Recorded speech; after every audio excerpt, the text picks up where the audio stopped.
Quando falamos de vilões, nós sempre lembramos daqueles caras icônicos, clássicos, que marcaram toda uma geração, da importância que tiveram para suas franquias e, em alguns casos, até mesmo da falta que eles fazem.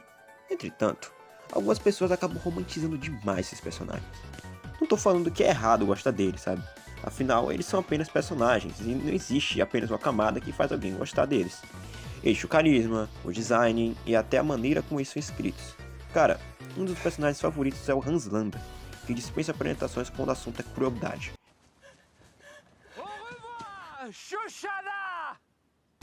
Mas eu gosto muito da forma como Tarantino escreveu esse personagem. Entende? Dito isso, vamos começar. Começando pelo menos pior, temos o personagem que, diferente de alguns outros, tem sim um arco de redenção, e pela popularidade da obra, é muito difícil que não existam vários fãs dele. Tô falando do Vegeta, mais especificamente da saga Majin Buu. Na saga Saiyajin, que é justamente quando ele chega à Terra com Nappa, existem vários requintes de crueldade em suas atitudes, como ser cúmplice de um cara que explodiu uma cidade inteira, ou simplesmente querer colonizar um planeta dos outros por pura sede de poder. Com o decorrer da história, Vegeta constrói uma família com Bulma e até tem um filho, mas por sua sede de vingança e seu orgulho, acabam falando mais alto, fazendo com que ele aceite conscientemente o pacto com Babidi. Tudo isso para ganhar mais poder, porque seu orgulho foi destruído por Goku desde aquela primeira batalha. E para isso, ele matou várias pessoas naquela arquibancada. Fora que por um momento, ele simplesmente abandonou a mulher e o filho que o amavam. Poxa, era a família dele, sabe? E tudo isso por poder. Sem dúvidas é uma atitude digna de um vilão.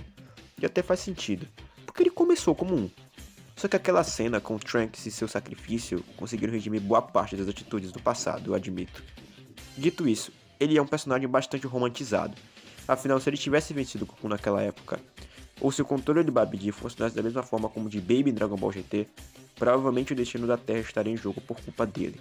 Mas como ele se redimiu, muita gente simplesmente esquece disso tudo.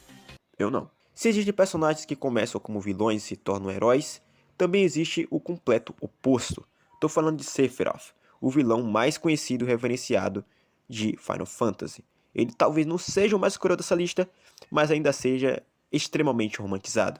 Eu vejo muita gente falando sobre como seu passado é trágico, sobre como seu design é impecável, ou sobre como a trilha sonora dele é bem feita, mas ninguém fala sobre as atrocidades que esse cara comete sem demonstrar um mínimo de remorso. Claro, né? Isso se deve à mente completamente perturbada dele. Depois de descobrir que era um experimento da Shinra, ele não apenas se rebela e entra em uma crise existencial, como também desenvolve a obsessão por poder. Ele passa a acreditar que é Deus, que é um verdadeiro salvador do mundo, e que qualquer um que fique em seu caminho é o verdadeiro vilão. Sem qualquer piedade, Sephiroth destrói completamente a cidade de Nibelheim, tornando-se o maior rival de Cloud Strife, o protagonista de Final Fantasy VII.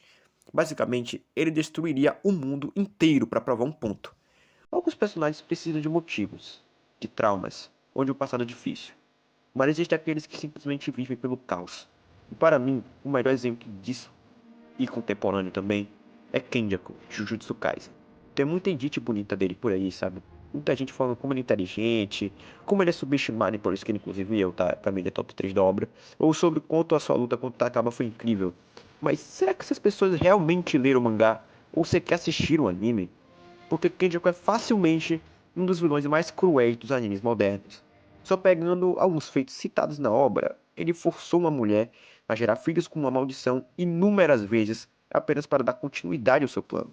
Invade o corpo de várias pessoas utilizando sua técnica inata. Uma dessas pessoas foi justamente a mãe do Itadori. E o próprio Itadori, por conta dele, passou por coisas nada amigáveis. E não se enganem, tá?